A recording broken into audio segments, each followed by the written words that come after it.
Germany is set to go to the polls in February, but meanwhile the fate of Ukraine hangs in the balance as the Trump administration is due to unveil its Ukraine policy. For the Europe Conversation, I catch up with Klaus Welle, former Secretary General of the European Parliament and now chair of the Martens Centre Academic Council. I caught up with them at the Martens Centre Forum for European Ideas 2024, and I started by asking him about leadership in Europe. You're welcome, Klaus, and thanks very much for joining us here. There's so much to talk about, but I might just ask you a little bit, first of all, about the country you know best, and Germany, and the German politics at the moment. And I suppose your own assessment about how things are vis-à-vis the situation in Ukraine. I mean, there are many people who are saying that because of the collapse of the government, now German leadership is missing. But the truth is that German leadership was already missing during the last 3 years. A new word has been coined, which is called the German vote, which means abstention. And the German ambassador to the European Union had to write a kind of open letter back to Berlin saying, putting me into an impossible situation because I have no position to defend. Do you believe then, with a new government in place, the situation will change dramatically regarding the support for Ukraine, military support for Ukraine, specifically Taurus missiles and the use of them in Russian territory? The leader of the German opposition of the CDU-CSU, Friedrich Merz, has said he would allow Taurus missiles to be delivered. Of course, it will not be a one-party government. It will be probably a two-party government, CDU-CSU plus Social Democrats or plus the Greens. And I believe if it were to be an alliance with the Greens, Germany would more strongly engage, including Taurus missiles. The Social Democrats have a problem because their parliamentary group leader is also the leader, you could say, of the pacifist faction. And therefore, Olaf Scholz always had to do a balancing act with the left wing of his party. Chancellor Merkel, in her autobiography, has defended her position as Chancellor in relation to accessing cheap energy from Russia, gas and oil and so on. What's your own feeling around this? Because that's something that Germany's been heavily criticised for, because despite all the clear warning signs around Crimea, Georgia and interference in European and American elections. I do not agree that Angela Merkel is singled out on this issue, because if you have a closer look, Poland was completely dependent on Russian gas. Czech Republic was completely dependent. Slovakia was completely dependent. Hungary was completely dependent. Austria is still completely dependent, more or less, and Germany was. It didn't start with Merkel, it started before. It didn't end with Merkel, it just ended because of the Ukraine war. So I think to see there a personal responsibility of Angela Merkel would not be correct. Because the Baltic countries would say that they sounded clear warnings to Germany, to the European Union over the past decade about a codependent or an interdependent relationship with Russia vis-à-vis energy. Would you then argue that that wasn't the case? I think they were very clear, and I think we should have listened more.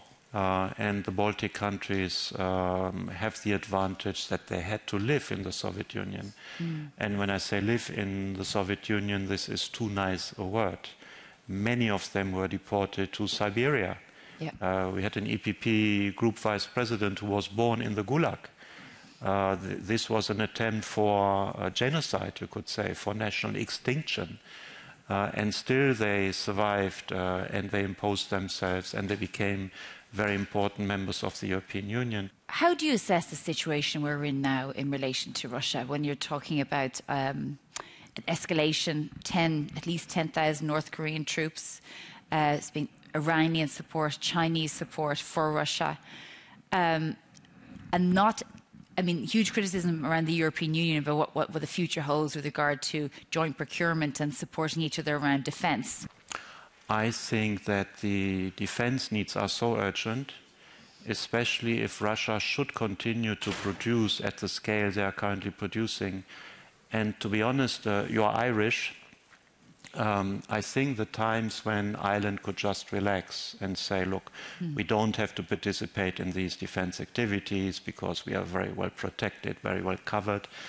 The Irish economy depends on undersea cables with the United States.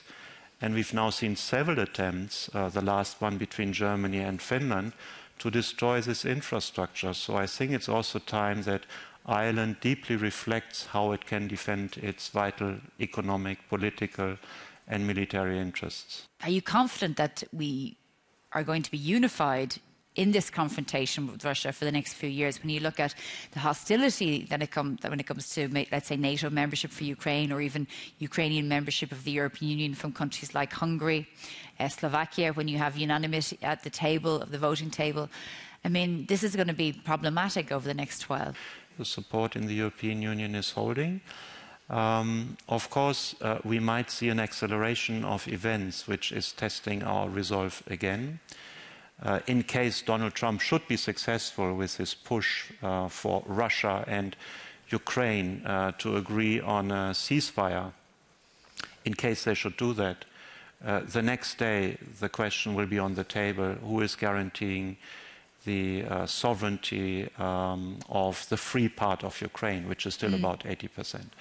And I think that question will be directed rather to the Europeans than to the Americans. How do you see, from a logical point of view, what is workable in terms of not Ukraine giving up territory per se, but having areas temporarily occupied that could mean an end to the war, that Ukraine could move towards NATO membership? What would you say is a sort of a logical outcome? It appears to me that the most likely scenario is that a kind of ceasefire will be agreed.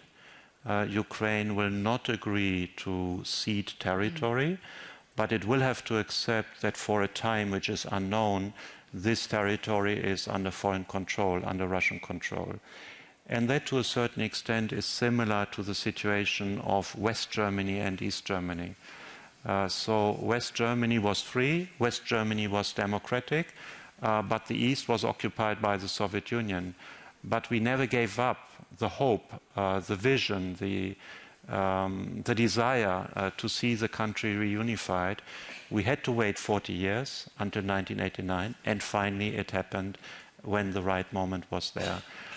But this meant that West Germany was safe. We had American troops, we had British troops, we had French troops.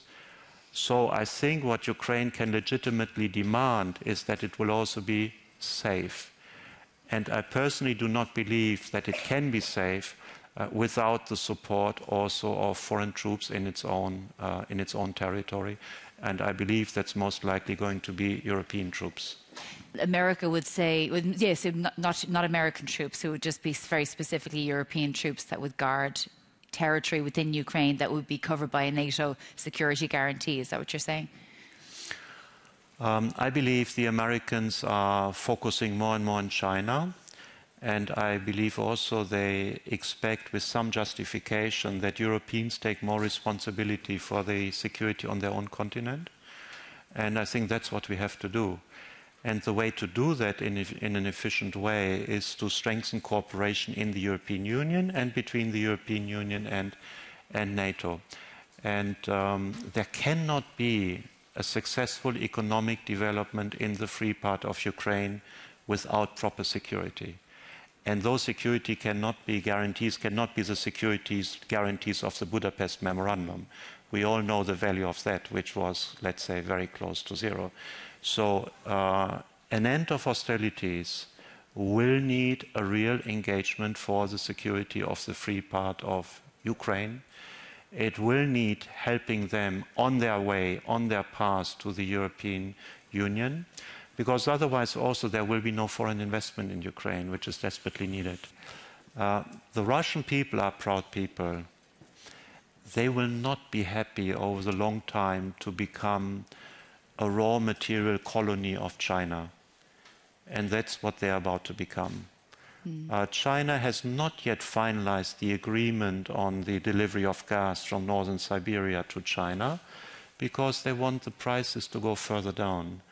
Prices to go further down might mean that Russia has to sell below the cost of production. That's what's called a colonial exploitation.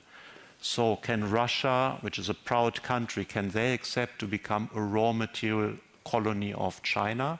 I don't think so. So I believe it's in Russia's self-interest to not just have one client and one customer for their raw material or for their gas, but to become a more respected part of the global order and global economy again. But what would be the off-ramp for Vladimir Putin to agree to that? Because this sounds like a victory for Ukraine, somewhat of a victory for Ukraine. You're not giving up permanently or formally territory with the view to taking it back within a certain amount of time. Greater Russia hasn't been recreated. Putin has failed. NATO has expanded. Why would he agree to this, notwithstanding all the important points he made about Russian influence in Syria and Africa being under threat? I mean, Russia, when they started the war, were hoping for a very quick victory.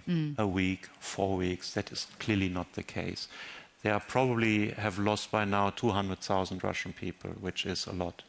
Russia already has a demographic problem, which is major. So they also have limitations, which is, by the way, why they're bringing in North Koreans to die for them, or why they've been using very much national minorities to die for them. So Russia will want to negotiate at least a partial lifting of the sanctions. That might be on the plus side. But I think they will also be confronted by a tough position of the United States. Okay, well, Klaus Welle, Chairman of the Academic Council of the Martin Centre, thank you very much for joining us at the Europe Conversation. Really appreciate it. That was fascinating. Thank you. Thank you. Thank you.